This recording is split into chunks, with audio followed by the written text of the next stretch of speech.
being stubborn, wearing our religion on our sleeve and being obstinate. No, I think Daniel did it because he loved God and he was more interested in the honor of God, his real boss, than the king of Medo-Persia. He wasn't doing it because he was just stubborn. It was about love. And he said, I'm not going to let anything come between my relationship and my time with God. Now, I can't do this without trying to exploit a very simple point. The reason there is a book in the Bible called Daniel, I believe, is seen right here in this verse.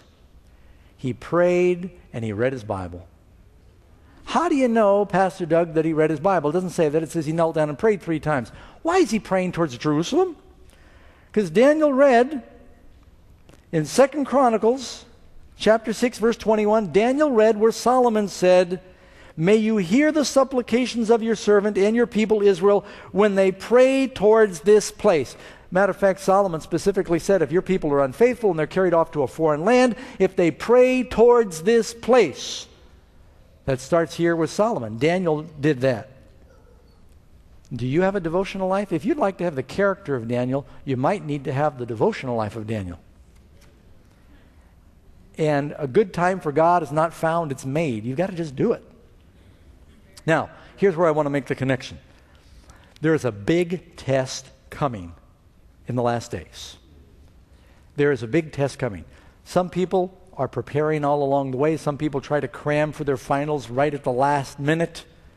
There are going to be some people who are 11th hour workers that will still make it. But for the most part, it's those who are studying now for the little quizzes that will pass the final. In this big test that is approaching, we're going to make a decision. Do I love the Lord so much I would rather die than disobey him? This is the test that Shadrach, Meshach, and Abednego passed. There was a law made. They had to decide, am I going to obey the law of God or man? They said, even if it means that I'm going to lose my job in Babylon, even if it means I'm going to lose my life, I would rather burn to death, which can't be pleasant, than to bow down to the graven image. One of the commandments says don't worship images. They said we'd rather die. In Daniel chapter 6, Daniel says, one of the commandments says, thou shalt not have other gods before me, and that would certainly include the king of Medo-Persia. I'm not going to worship him as a god. We're to pray to the Lord. I'm making a decision. I'm going to obey God's commandments instead of the political commandments or the commandments of men. I'd rather die, be torn limb from limb by lions, than disobey God.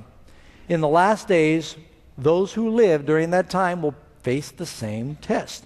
Do you love the Lord so much you would rather say, I'd rather starve, can't buy or sell, be persecuted, lose my job, lose my life, than break one of God's commandments? Like the Sabbath? How important is that one? Well, maybe, I won't really break it. I'm still going to keep it. I'm just going to keep it a different day than the one that God picked. What if Shadrach, Meshach, and Abednego, when they played the music and everybody bowed down to the statue? I'm assuming you all know this story. What if they had said, we're not going to pray to the statue, but this is a good time to check our sandals and go down and start. No, we're not. We're just, we don't want to create a spectacle. May as well go along.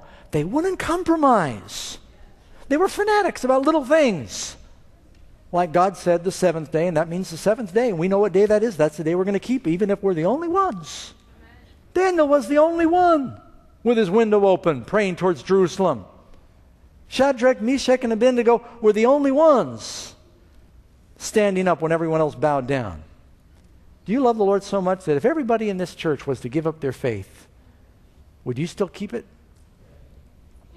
Now, back to Daniel chapter 6. We want to return to our story. So we've just finished reading verse 10, where he said, once he knew the writing was signed.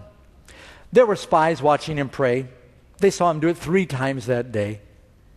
These men assembled and found Daniel praying and making supplication before his God, and they went before the king and spoke concerning the king's decree.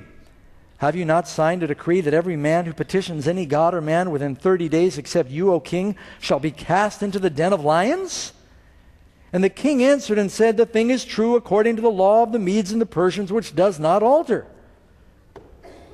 So they answered and said to the king, that Daniel, who is one of the captives from the tribe of Judah, he does not show regard for you, O king, or for the decree that you have signed, but he makes his petition 3 times a day.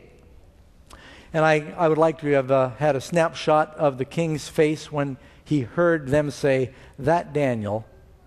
The king, his mouth probably fell open, his eyes got big. He said, oh, when I signed that decree, I forgot about Daniel. 3 times a day he prays to his God. Oh, no. He was set up. He spotted it right then, that he had been played, that there was jealousy. They were trying to get rid of him. Pilate knew that the religious leaders were trying to get rid of Jesus just because of jealousy and envy. And he sought to deliver him. But he couldn't, because they kept after him, threatening that it was going to be rebellion against the laws of Rome, because Jesus was making himself a king, and according to the laws of Rome, if anyone else claimed to be king, they were to be executed. Same kind of thing. And the king, when he heard these words, was greatly displeased with himself, and he set his heart on Daniel to deliver him, and he labored till the going down of the sun to deliver him. What time of day did Jesus die? Was it the going down of the sun? And these men approached the king and said, know, O king, that it is the law of the Medes and Persians that no decree or statute which the king establishes may be changed. They're pulling out the fine print and they're saying, we realize that you regret that you signed this law, but king, this is the law of the Medes and Persians. And especially now where we've just taken over the Babylonians, we cannot alter our laws. It does not change. You've written it. You signed it as a decree. They'll have no respect for you as a king. The whole empire is going to unravel if the king changes his law. No way. The law of the Medes and the Persians could not be changed. Now here's the question. How firm is the law of God? Does God's law change? In spite of all the examples in the Bible, there are people out there that claim to be Christians that believe that when God spoke the 10 Commandments with his own voice and he wrote them with his own finger in the presence of a whole nation, that he's going to just change it. Or he's going to sweep it aside and say, well, we got a new plan now. You know how ludicrous that really is? And yet folks have got these clever arguments they've concocted that we can change the law of God. It doesn't change. So the king did all that he could do, and there was no way out for Daniel. So, reluctantly, the king, verse 16, I'm in Daniel chapter 6, verse 16. The king commanded, and they brought Daniel, and they cast him into the den of lions. But the king spoke and said to Daniel, your God who you serve continually, he will deliver you.